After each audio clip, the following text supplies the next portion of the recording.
Hello friends, അകലെ latest review. പ്രതാപനും കൂട്ടാളികളും election പ്രചരണവും vote ചോദിക്കലും ഒക്കെ ആയിട്ട് ഇങ്ങനെ വന്നുകൊണ്ടിരിക്കുക. പ്രതാപൻ മറ്റുള്ളവരോട് ചോദിക്കും, അല്ല രാജു വന്നില്ലേ? വന്നില്ല സാർ, ഇപ്പോൾ വരും. കുട്ടപ്പ സാറിന് ഫയൽ കൈമാറാൻ പോയിരിക്കുക. പ്രതാപൻ അന്നേരം അയാളോട് പറയാം, നീ ഈ സ്ഥലത്തിൻ്റെ ലൊക്കേഷനൊന്ന് രാജുവിന് ഇട്ടുകൊടുത്തേ. അപ്പോൾ രാജു അതുവഴി അങ്ങോട്ട് വരുന്നുണ്ട്. രാജു പ്രതാപനെ കാണുന്നു. ദൈവമേ, ഇവിടെയാണല്ലോ അമ്മ താമസിക്കുന്നത്. ഈ വീടപ്പോൾ സാറിൻ്റെ മണ്ഡലത്തിലായിരുന്നോ?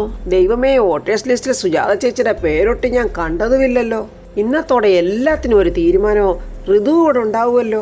വർമ്മ സാറേ, അതുകൊണ്ട് രാജു വന്നല്ലോ. ദൈവമേ, എല്ലാം അവസാനിച്ചു. ഞാൻ എന്തു ചെയ്യും? രാജു, ഇത് നീ വരുത്തി വെച്ചത് തന്നാടാ എന്ന് സ്വയം ഇങ്ങനെ പറയുവാണ് രാജു. സാറിനെ എങ്ങനെങ്കിലും ആ വീടിനകത്തോട്ട് കയറ്റാതിരിക്കണം, അതേ ഈ ഒരു മാർഗമുള്ളു. പ്രതാപൻ രാജുവിനോട് ചോദിക്കുന്നത്, നീ എന്താ ലേറ്റായത്? എന്താടാ നീ ആകെ വിയർത്തിരിക്കുന്നത്? സാറേ, അത് ഈ ക്ലൈമറ്റിൻ്റെയാ. രാജു, ഇതാണ്ട് ഈ വീടൂടെ കഴിഞ്ഞാൽ പിന്നെ അടുത്ത മണ്ഡലമാണ്, നമുക്ക് പിന്നെ കുറച്ച് റെസ്റ്റ് ചെയ്യണം. രാജു പ്രതാപൻ്റെ കൂടെ വന്ന ഒരാളോട് ചോദിക്കും, അല്ല ചേട്ടാ, നിങ്ങൾ എവിടെ നോക്കിയാ ലിസ്റ്റ് എടുത്ത് ഈ മണ്ഡലത്തിൻ്റെ? അതെന്താ രാജു അങ്ങനെ ചോദിച്ചത്? അല്ല, ഈ വീട് നമ്മുടെ മണ്ഡലത്തിലല്ലല്ലോ. ഇതിനു മുമ്പ് കയറിയ ആ വീടാണ് അവസാനത്തെ വീട്. ഇത് ചിറ്റാഞ്ചേരി മണ്ഡലമാണ്. അത് കേട്ട് പ്രതാപൻ പറയും, ഏയ് അങ്ങനെ വരാൻ വഴിയില്ലല്ലോ. സാറേ, എനിക്ക് നല്ല ഉറപ്പാ, നമ്മൾ അങ്ങോട്ട് കയറി ചെന്നല്ലേ നാണക്കേടായാനെ. എന്ത് നാണക്കേടാ രാജു? ആ മണ്ഡലത്തിൽ നിൽക്കുന്ന സ്ഥാനാർത്ഥിക്ക് വേണ്ടി നമ്മൾ വോട്ട് ചോദിക്കുന്നു, അതിനെന്താ ഇത്ര നാണക്കേട് എന്നിങ്ങനെ പ്രതാപം പറയുമ്പോൾ കൂടെ വന്ന ആള് പറയും, രാജു ഇങ്ങോട്ട് നോക്കിക്കേ, വീട് നമ്പർ 371/44 സുജാത എന്ന വോട്ടർ. അവർ ഈ വീട്ടിലാണ് താമസിക്കുന്നത്. രാജു ആകെ അകപ്പെട്ടതുപോലെ, ദൈവമേ നശിപ്പിച്ച് കളഞ്ഞല്ലോ. പതുക്കെ ഇങ്ങനെ പറയുവാണ് രാജു. വർമ്മ സാറേ, സാറിങ്ങോട്ട് വാ, നമുക്ക് അങ്ങോട്ട് പോയി വോട്ട് ചോദിക്കാം എന്നും പറഞ്ഞ് മറ്റുള്ളവർ വർമ്മയെ വിളിച്ചുകൊണ്ട് അങ്ങോട്ട് പോവുകയാണ്. വർമ്മ സാർ അങ്ങോട്ടാണല്ലോ പോകുന്നത്. ഋതികയ്ക്കോ അമ്മയ്ക്കോ ഫോൺ ചെയ്ത് പറയണം, അല്ലേ വേണ്ട എന്നും പറഞ്ഞ് രാജു പുറകിന് ഓടുവാണ്. അങ്ങനെ അവരെല്ലാവരും കൂടെ പത്മാവതിയുടെ വീട്ടിൻ്റെ വാതൊക്കെ വന്ന് നിൽക്കുവാണ്. ഒരാളിങ്ങനെ കോളിംഗ് ബെല്ല് അടിക്കുന്നുണ്ട്. പത്മാവതി ആ ശബ്ദം കേട്ടുകൊണ്ട് അകത്തുനിന്ന് ഇങ്ങനെ വരുന്നുണ്ട്. രാജു പെട്ടെന്ന് പറയാം, സാറേ ഇവിടെ ആളില്ലെന്നാ തോന്നുന്നു, നമുക്ക് പോയാലോ? അപ്പോൾ കൂടെ വന്ന ആളുകൾ പറയാം, ഇല്ല ആളുണ്ടെന്നാ തോന്നുന്നു, നമുക്ക് എന്തായാലും വെയിറ്റ് ചെയ്യാം. അകത്തു നിന്ന് ആരോ ഇങ്ങനെ ഡോറ് തുറക്കുന്ന രാജു കാണുന്നുണ്ട്. രാജു ഇങ്ങനെ ഭയന്ന് നിൽക്കുക. ദാണ്ട ഡോറ് തുറന്ന് വരുന്നത് സുജാതയാണ്. അന്നേരമാണ് രാജുവിന് ജീവൻ നേരെ വീണത്. സുജാതയെ കണ്ടതും പ്രതാപൻ 2 കൈയും എടുത്ത് തൊഴുതിട്ട് നമസ്കാരം പറയുന്നു. കൂടെ വന്ന ആൾ പറയുന്നു, സുജാതയല്ലേ? അതെ, ഇതാണ് വർമ്മ സാർ. അയ്യോ, എനിക്കറിയാം. അപ്പോൾ പ്രതാപൻ പറയാം, അറിയാമല്ലോ, ഈ ഇലക്ഷനെ കുറിച്ച് ഒരുപാട് വെല്ലുവിളികൾ നടക്കുന്ന ഒരു പോരാട്ടം തന്നെയാണ്. ഈ നിയോജക മണ്ഡലത്തിൻ്റെ ഉന്നതിക്ക് വേണ്ടി ഞാൻ പ്രവർത്തിക്കുമെന്നുള്ള വിശ്വാസം നിങ്ങൾക്കുണ്ടെങ്കിൽ നിങ്ങളുടെ വിലയേറിയ വോട്ട് എനിക്ക് നൽകണമെന്ന് ഞാൻ അപേക്ഷിക്കുന്നു. പത്മാവതി ജനലിൻ്റെ കർട്ടൻ ഇങ്ങനെ വലിച്ചു മാറ്റി നോക്കി കാണുവാണ്. സുജാത പറയാം, തീർച്ചയായിട്ടും സാർ ധൈര്യമായിട്ടിരിക്കണം. ഈ നാട്ടിലെ ഭൂരിഭാഗം വോട്ടുകളും സാറിന് തന്നെ ആയിരിക്കും, അത് ഉറപ്പാ സാർ. സാറ് ഞങ്ങളുടെ MLA ആയതിനു ശേഷമാണ് ഈ നാട് ശരിക്കും ഒന്ന് വികസിച്ചത്. ഈ ഇലക്ഷനിലും സാറ് തന്നെ വിജയിക്കും, മന്ത്രിയാകുകയും ചെയ്യും. സന്തോഷം കൊണ്ട് പ്രതാപൻ വീണ്ടും കൈതൊഴുതിട്ട് പറയുന്നുണ്ട്, വളരെയധികം സന്തോഷം. എന്നാവാ നമുക്ക് പോകാം എന്നും പറഞ്ഞ് പ്രതാപൻ ഇങ്ങനെ നടക്കാനൊരുങ്ങുമ്പോൾ കൂട്ടത്തിൽ വന്ന ഒരാൾ പറയും, സാറേ ഇച്ചിരി വെള്ളം കുടിക്കണമല്ലോ, ഞങ്ങൾക്ക് ഇച്ചിരി തണുത്ത വെള്ളം തരാമോ എന്നിങ്ങനെ സുജാതയോട് ചോദിക്കുവാണ്. രാജു വീണ്ടും പതറി നിൽക്കുക.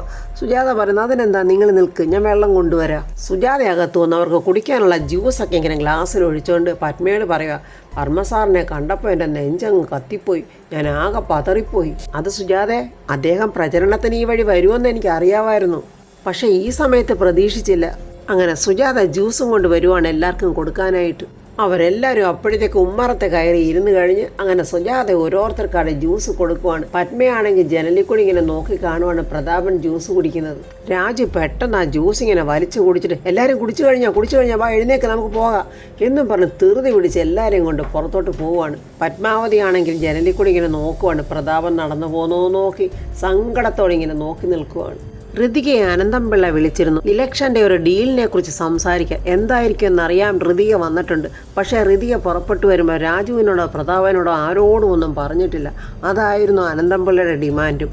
വലിയ വീറും വാശിയോടെയും ഋതികയും അങ്ങോട്ട് അനന്തംപിള്ളയുടെ മുന്നിൽ നിൽക്കുമായിരുന്നു. അനന്തംപിള്ള ഒരു യുദ്ധതന്ത്രം പോലെ അങ്ങോട്ട് പറയുവാണ്, ഈ ഡീൽ എന്താണെന്ന് വെച്ചാൽ എൻ്റെ മുന്നണി ജയിക്കണം, പ്രതാപൻ്റെ തോൽവിയാണ് ആവശ്യം. അതിനുവേണ്ടി ഞാൻ ഋതികയുടെ മുന്നിൽ ഒരു ഡീൽ വെക്കുവാണ്. ഋതിക മനസ്സിൽ കൊണ്ട് നടക്കുന്ന ഏറ്റവും വലിയൊരു ആഗ്രഹമാണ് സാധിക്കാൻ പോകുന്നത്. അതായത് ഋതികയുടെ അമ്മയും അച്ഛനോട് ഒന്നിച്ച് ജീവിക്കുക എന്നുള്ളത്. അതിൻ്റെ തടസ്സം മാറ്റാനുള്ള ഒരായുധമാണ് എൻ്റെ കയ്യിലിരിക്കുന്നത്, അതായത് ജഗന്നാഥൻ. അതിന് ജഗന്നാഥൻ മരിച്ചില്ലേ? ഇല്ല മോളെ, ജഗന്നാഥൻ മരിച്ചിട്ടില്ല. അത് കേട്ടത് ഋതിക അങ്ങ് ഞെട്ടുക. എന്താ നിങ്ങൾ ഈ പറയുന്നത്? അതേ മോളെ, ജഗന്നാഥനെ ICUവിൽ വെച്ച് തന്നെ ഞാൻ അവിടുന്ന് കടത്തിക്കൊണ്ട് പോന്നു. സംശയം ഉണ്ടെങ്കിൽ മോള് നോക്ക് എന്നും പറഞ്ഞ് അനന്തൻ കയ്യിലിരിക്കുന്ന മൊബൈൽ ഓൺ ചെയ്ത് ഇങ്ങനെ കാണിക്കുവാണ്. ജഗന്നാഥൻ ഇങ്ങനെ ICUവിൽ കിടക്കുന്നതും ജഗന്നാഥൻ എന്തോ സംസാരിക്കുന്നതോ അടുത്ത് തന്നെ സിസ്റ്റർ നിൽക്കുന്നതൊക്കെ ഒരു വീഡിയോ ആണ് അനന്തൻ പിള്ള ഋതികയെ കാണിക്കുന്നത്. ഋതിക ആ വീഡിയോ കണ്ട് ആകെ തകർന്നിങ്ങനെ നിൽക്കുവാണ്. അതുകൊണ്ട് മോളുടെ അച്ഛനെ ചതിക്കണം, എനിക്ക് വേണ്ടി പ്രവർത്തിക്കണം. ഋതിക വല്ലാത്ത ഒരു ഊരാക്കുടുക്കിലായി. ഈശ്വര, ഇയാൾ എന്നെ കുടിക്കുക തന്നെയാണല്ലോ. ഞാൻ എതിർക്കാൻ പോയാൽ ഇയാൾ ജഗന്നാഥ അങ്കിളിനെ വിട്ടു തരില്ല. പോലീസിൽ റിപ്പോർട്ട് ചെയ്യാന്ന് വിചാരിച്ചാലോ അനന്തൻപിള്ളയാണ് ആള്, ഒരു രക്ഷയുമില്ല. അമ്മയോടങ്ങാണ് ഇതിനെക്കുറിച്ച് പറഞ്ഞാലോ അച്ഛനെതിരായിട്ട് മോള് നിൽക്കരുത്, അച്ഛൻ ജയിക്കട്ടെ എന്ന് മാത്രമേ പറയൂ. ദൈവമേ, ഞാൻ എന്തു ചെയ്യും? ഋതിക ഇങ്ങനെ ഓരോന്നും ചിന്തിച്ച് ഇങ്ങനെ ആകെ വിഷമത്തിലിരിക്കുക. അനന്തൻപിള്ളയും ദീപക്കും ഋതികയെ തന്നെ നോക്കിയിരിക്കുക. അനന്തൻപിള്ള ഒരു അനുനയത്തിൽ ഋതികയോട് പറയാം, അച്ഛനും അമ്മയും ഒരുമിച്ച് ജീവിക്കാൻ വേണ്ടിയല്ലേ മോൾ ഈ കാര്യം ചെയ്യാൻ പോകുന്നത്? എനിക്ക് വേണ്ടത് പ്രതാപവർമ്മ തോൽക്കണം. അപ്പോൾ ഞാൻ ജഗന്നാഥനെ നിങ്ങൾക്ക് തിരികെ തരും. വലിയൊരു സിംഹക്കുട്ടിയെ പോലെ വന്ന ഋതിക ആകെ ക്ഷീണിച്ച് വല്ലാത്ത ഒരു അവസ്ഥയിൽ ഇങ്ങനെ തലകുനിഞ്ഞിങ്ങനെ ഇരിക്കുവാണ്. അനന്തൻപിള്ള എന്തൊക്കെയോ ചിരിച്ചിങ്ങനൊക്കെ പറയുന്നുണ്ട് ഋതികയോട്. ഋതിക ഇങ്ങനെ സങ്കടത്തോടെ ഇരിക്കുക. ഋതിക എന്തു പറഞ്ഞു എന്നറിയില്ല. അനന്തൻപിള്ള ചിരിച്ചോണ്ട് പറയുന്നത്, താങ്ക് യു മോളെ, thank you very much. Rithika ഒന്നും പറയാതെ എഴുന്നേറ്റ് അവിടെ നിന്ന് പോവുകയാണ്. ഋതിക പോയതിനു ശേഷം അനന്തൻപിള്ള ദീപക്കിനോട് പറയും, എങ്ങനുണ്ട് മോനെ എൻ്റെ ഇലക്ഷൻ ബോംബ്? ഉഗ്രനെങ്കിലെ ഉഗ്രൻ, സാക്ഷാൽ ബോംബ് തന്നെ. ഈ രാജ്യങ്ങൾ തമ്മിൽ നശിപ്പിക്കാൻ ഉപയോഗിക്കുന്ന ബോംബുകളൊന്നും സത്യത്തിൽ ബോംബുകളെ അല്ലെങ്കിലേ. നിന്റെ ആ പഴയ മുറപ്പെണ്ണ് ഋതിക ആകെ തകർന്നു പോയി അല്ലേ മോനെ? അവൾ ആകെ വിളറി വെളുത്തു പോയില്ലേ അങ്കിളെ? ഓർക്കാപ്പുറത്ത് അവളുടെ മനസ്സിലോട്ട് വീണ ബോംബല്ലേ അത്? ദീപക്കെ മോനെ, നീ മാടപ്പള്ളിയിൽ ജയിക്കണം. അത് ഈ അനന്തൻപിള്ളയുടെ ആവശ്യമാണ്. അതിനിതല്ലാതെ മറ്റു മാർഗങ്ങളൊന്നുമില്ല. അങ്കിളെ, ഈ ഗുഡ് ന്യൂസ് അമ്മയെ വിളിച്ച് പറയട്ടെ? ആ പറയണം. അംബിക വർമ്മ ഗുഡ് ന്യൂസ് കേട്ടൊന്ന് സന്തോഷിക്കട്ടെ.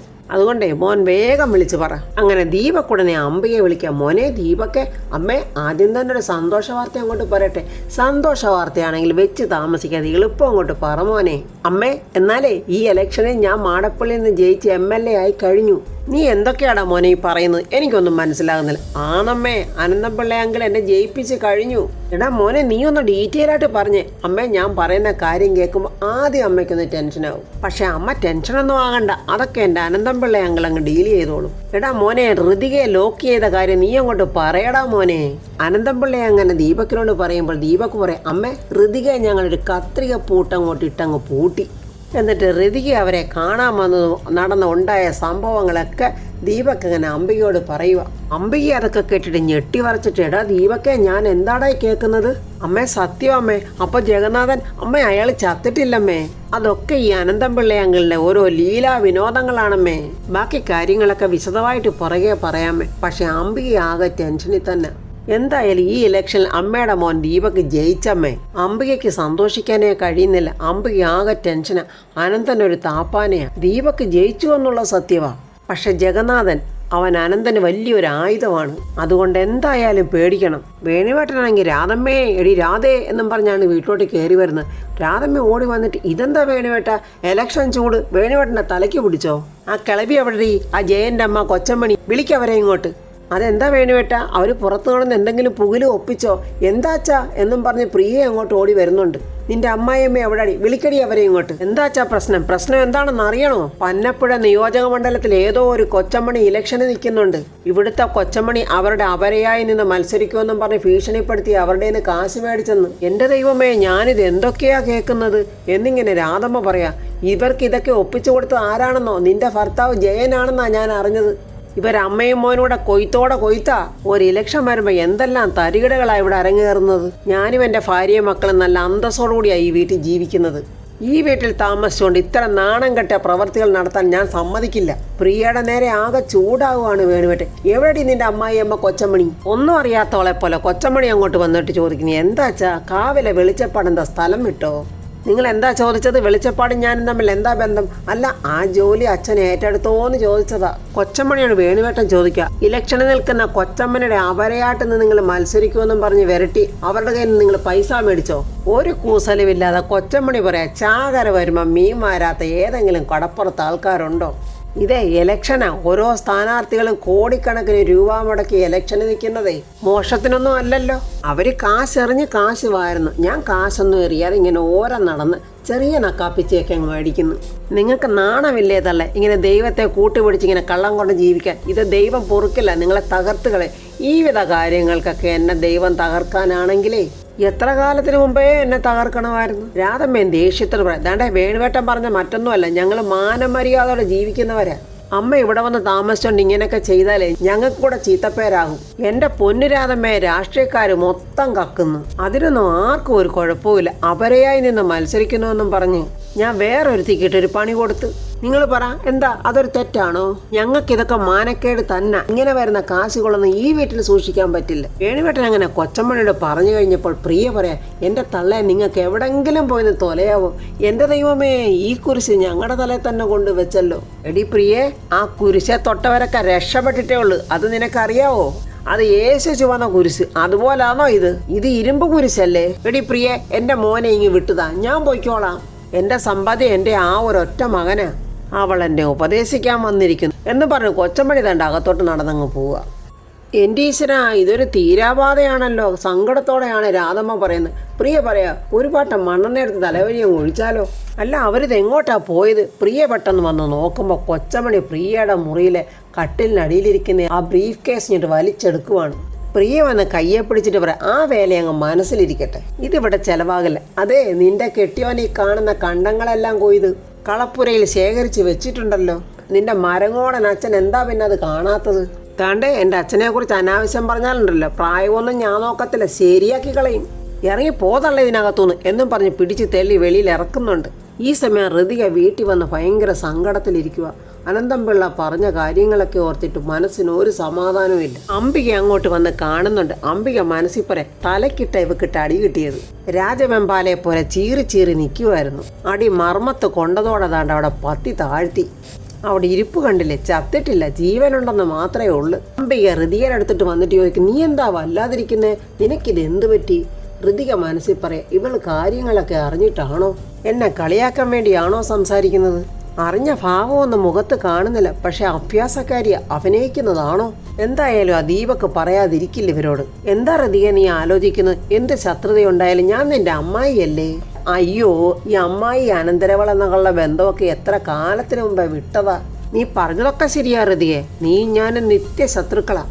അതിന് എത്ര പൊരുത്തപ്പെടാൻ ശ്രമിച്ചാലും പൊരുത്തപ്പെടില്ല. ഏച്ചു കെട്ടിയാൽ മുഴച്ചിരിക്കില്ലേ, അത് കേട്ടിട്ടില്ലേ? എന്നാലേ ഏച്ചു കെട്ടാനൊന്നും എനിക്ക് താല്പര്യമില്ല. ഞാൻ എല്ലാം അറിഞ്ഞെന്നുള്ള ഭാവമൊക്കെ പിടി കൊടുക്കരുത്. അതുകൊണ്ട് ഒരു നാടകം കൊണ്ട് ഇവിടെ മുന്നിൽ കളിച്ചേക്കാം. ഋതികെ, നിനക്ക് എന്നോട് എന്ത് ശത്രുതയുണ്ടെങ്കിലും ഈ ഇലക്ഷൻ കഴിയുന്നത് വരെ നീ അതൊക്കെ ഒന്ന് മാറ്റി വെക്കണം. പ്രതാപനെ എങ്ങനെയെങ്കിലും നമുക്ക് ജയിപ്പിച്ചെടുക്കണം. അതിന് നീയും ഞാനും നമ്മളെല്ലാവരും ഒറ്റ മനസ്സോടെ നിന്നാലേ പറ്റൂ. ഈ സിറ്റുവേഷനിൽ നീയും ഞാനും എതിരും പതിരുവായിട്ട് നിൽക്കരുത്. അതൊക്കെ പ്രതാപന്റെ വിജയത്തിന് തടസ്സമാവും. ഋതിക മനസ്സിൽ പറയാം, ഇത് അഭിനയമാണോ റിയലാണോ? എന്തായാലും ഇവരുടെ ക്യാരക്ടർ വെച്ച് നോക്കുവാണെങ്കിൽ ഇത് അഭിനയം തന്നെ. മോളെ, പ്രതാപൻ ജയിച്ചേ പറ്റൂ. കടുത്ത പോരാട്ടമാണ് നടക്കുന്നത്. എൻ്റെ തലതെറിച്ച മകനില്ലേ ദീപക്ക്, അവൻ തോക്കണം. അഭിനയം കൂടുതൽ കണ്ടോണ്ടിരിക്കാൻ ഋതികയ്ക്ക് പറ്റുന്നില്ല. ഋതിക പറയാം, നിങ്ങൾ വളരെ സിൻസിയറായിട്ടൊന്ന് പറഞ്ഞ് ദീപക്ക് ജയിക്കണമെന്നല്ലേ നിങ്ങളുടെ മനസ്സിലാഗ്രഹം? അത് പിന്നെ ദീപക്ക് എത്ര കൊള്ളരുതാത്തവനാണെങ്കിലും അവൻ എൻ്റെ മകനാ. അവനോട് എനിക്ക് സ്നേഹമില്ലാതിരിക്കുവോ? പക്ഷെങ്കിൽ അവനേക്കാളും എൻ്റെ വലിയ മകനാണ് പ്രതാപൻ. പ്രായം കൊണ്ട് ഞാനും അവനും ഏകദേശം 1-2 വയസ്സിൻ്റെ വ്യത്യാസമേ ഉള്ളൂ. അവൻ എൻ്റെ മകൻ തന്നെയാ. ഞാൻ കാരണം അവൻ കളങ്കപ്പെട്ട് നിൽക്കുക. എനിക്ക് മനസമാധാനം കിട്ടണമെങ്കിൽ പ്രതാപൻ ജയിക്കണം. ജയിച്ചാൽ മാത്രം പോരാ, പ്രതാപൻ മുഖ്യമന്ത്രിയാകണം. എന്താ അവിടെ എന്നും പറഞ്ഞ് രാജുവും പ്രതാപനും അങ്ങോട്ട് വരുന്നുണ്ട്. എന്താ മോളെ രണ്ടുപേരും കൂടി വല്ല വഴക്ക് കൂടുവാണോ? അയ്യോ അല്ല പ്രതാപ, അല്ല, നിങ്ങൾ കൂട്ടിമുട്ടിയാൽ കീരിയും പാമ്പും ആണല്ലോ, അതുകൊണ്ട് ഞാൻ ചോദിച്ചതാ. അല്ല പ്രതാപ, ഋതികയുടെ മൂടൗട്ടായിട്ട് ഇരിക്കുമായിരുന്നു. ഞാനതിൻ്റെ കാര്യമൊന്ന് തിരക്കിയതാ. എന്ത്, ഋതികയ്ക്ക് മൂടൗട്ടോ? എന്താ മോളെ കാര്യം? ഒന്നുമില്ലച്ചാ, എനിക്കൊരു തലവേദന. പ്രതാപൻ ഋതികയുടെ തലയിലും ദേഹത്തൊക്കെ തൊട്ടിട്ട് പനിയുണ്ടോ മോളെ? ചൂടൊന്നും ഇല്ലല്ലോ. പ്രചാരണ യാത്രയ്ക്കൊക്കെ പോയി ഒരുപാട് വെയിലുമൊക്കെ കൊണ്ടതല്ലേ. തലവേദനയാണെങ്കിൽ മോള് ടാബ്ലറ്റ് എടുത്തു. വേണ്ടച്ചാ, ഞാൻ ചെറിയ കാര്യങ്ങൾക്കൊന്നും അങ്ങനെ ടാബ്ലറ്റ് എടുക്കാറില്ല. എന്നാൽ അല്പം ആവിയെങ്കിലും പിടിച്ചു നോക്ക്. രാജു, മോളെ വിളിച്ചോണ്ട് പോ. അങ്ങനെ രാജു ഋതിയെ വിളിച്ചോണ്ട് അവരുടെ മുറിയിലോട്ട് പോവുകയാണ്. തലവേദനക്കാരിയായി എൻ്റെ ഋതുമോളെ, ഈ കട്ടിലോട്ടൊന്നിരിക്ക്, ഞാൻ പോയി എൻ്റെ ഡ്രസ്സൊക്കെ ഒന്ന് ചേഞ്ച് ചെയ്തിട്ട് വരട്ടെ എന്നും പറഞ്ഞ് രാജു അകത്തോട്ട് പോവുകയാണ്. ഋതിക ആകെ വിഷമത്തിൽ. ഈ കാര്യം രാജുവിനോട് പറയണോ? അച്ഛനെ തോൽപ്പിക്കണമെങ്കിൽ ഞാൻ വിചാരിച്ചാലേ നടക്കുമെന്നാണ് അനന്തംപിള്ള പറയുന്നത്. അത് മറ്റാരും അറിയാനും പാടില്ല. അമ്മയും അച്ഛനും ഒരുമിക്കണമെങ്കിൽ, അച്ഛന്റെ തെറ്റിദ്ധാരണ മാറണമെങ്കിൽ അതിന് ജഗന്നാഥനെങ്കിൽ വേണം. ഇതിനെല്ലാം ഏക സാക്ഷി ജഗന്നാഥനെങ്കിൽ മാത്രമാണ്. അതുകൊണ്ട് രാജു ഈ വിഷയം അറിയണ്ട. രാജു വന്ന് ഋതികയുടെ അടുത്തിട്ട് പറയും, ഓ പനിയും മണ്ണാങ്കട്ടയും ഒന്നുമില്ല, ഇത് ഋതുമോളെ നിന്റെ ടെൻഷൻ കൊണ്ടാ. എൻ്റെ ഋതുമോൾക്ക് എന്തെങ്കിലും ഒരു ചെറിയ അസുഖം വന്നാൽ പോലും എനിക്ക് ഋതുമോളുള്ള സ്നേഹം അങ്ങോട്ട് കൂടും. അപ്പോഴൊക്കെ ഞാൻ എൻ്റെ ഋതുവിനെ ഋതുമോളെന്നേ വിളിക്കൂ. ഞാൻ ആവി പിടിക്കാനുള്ളതെല്ലാം കൊണ്ടുവട്ടെ. വേണ്ട രാജു, ഞാൻ മനസ്സിൻ്റെ ടെൻഷൻ കൊണ്ട് ചോദിക്കുക, ഈ ഇലക്ഷനിൽ എൻ്റെ അച്ഛൻ ജയിക്കുമോ? ആഹാ, അത് കൊള്ളാലോ. അപ്പോൾ പനിയും തലവേദനയും തേങ്ങായും മാങ്ങായും ഒന്നും അല്ല. എൻ്റെ ഋതുമോൾക്ക് ടെൻഷനാണ് രോഗം. രാമായണം മുഴുവൻ വായിച്ചിട്ടും രാമൻ സീതയുടെ ഫാദറാണെന്ന് ചോദിച്ച പോലെ ആയല്ലോ. ഈ ഇലക്ഷൻ്റെ ചീഫ് ക്യാമ്പയിൻ കോർഡിനേറ്ററും പൊളിറ്റിക്കൽ അഡ്വൈസറും എല്ലാം എൻ്റെ ഋതുമോളല്ലേ. വർമ്മ സാർ വൻപിച്ച ഭൂരിപക്ഷത്തോടെ ജയിക്കുമെന്ന് ഞങ്ങളെ വിട്ട് ബോധ്യപ്പെടുത്തിയ ഋതുമോളാണോ ഇങ്ങനെയൊക്കെ ചോദിച്ചത്? മനുഷ്യരല്ലേ രാജു, ടെൻഷൻ കൊണ്ട് ചോദിച്ചു പോയതാ. എന്നാൽ ഞാൻ 100% ഉറപ്പോടെ പറയുന്ന വർമ്മ സാർ വൻ ഭൂരിപക്ഷത്തോടെ തന്നെ ജയിക്കും. എന്ത് പറയണം, എങ്ങനെ ഇത് രാജുവിനോട് പറയണോ വേണ്ടായോ? ആകെ ടെൻഷനിൽ ഋതിക ഇങ്ങനെ കരയുവാണ്. ഒന്നും മനസ്സിലാകാതെ രാജു ഋതികയെ തൻ്റെ തോളിലോട്ട് ഇങ്ങനെ ചേർത്ത് വെച്ച് സ്നേഹത്തോടെ തലോടുവാണ്. അപ്പോൾ ഫ്രണ്ട്സ്, ഋതിക ചെന്ന് വീണിരിക്കുന്ന വല്ലാത്ത ഒരു ഊരാക്കുടുക്കിലാണ്. ഇതിൽ നിന്ന് രക്ഷ നേടാൻ ഋതിക രാജുവിൻ്റെ സഹായം തേടുമോ അതോ പ്രതാപനോട് പറയുമോ? എന്തായിരിക്കും ഇലക്ഷൻ റിസൾട്ട്? ആകെ ടെൻഷനോടെ ചൂട് പിടിച്ച് നിൽക്കുന്ന ഇലക്ഷനാണ്. ഋതിക ഇനി എന്ത് തീരുമാനം എടുക്കും എന്നുള്ളത് അടുത്ത റിവ്യൂവിൽ കാണാം. എൻ്റെ ഈ റിവ്യൂ ഇഷ്ടപ്പെട്ടാൽ ലൈക്കും കമൻസും, സബ്സ്ക്രൈബ് ചെയ്യാത്തവർ സബ്സ്ക്രൈബ് ചെയ്യണേ.